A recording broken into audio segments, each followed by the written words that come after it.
È un agrigentino atipico, uno che ha cancellato dal suo dizionario le parole rassegnazione ed ignavia.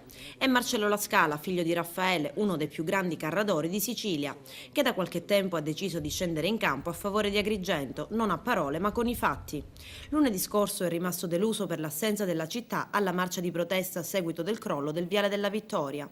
Oggi è indignato per la decisione del comune di diffidarlo per aver bonificato il verde di Villa Lizzi. Se dovrei giudicare io non ho parole per giudicarlo questo atto da parte dell'amministrazione. Dunque, invece di venir premiato, viene colpevolizzato. Ma io non voglio essere premiato, io vorrei soltanto che l'amministrazione comunale e gli altri enti che mettono in condizioni certi spazi pubblici di non essere calpestati proprio veramente dalla dignità, perché non si può continuare a lasciare le vie della città, la villa e qualsiasi altra cosa in maniera così all'abbandono. Rifarebbe quello che ha fatto? Lo rifaccio se le circostanze richiedono opportuno farle.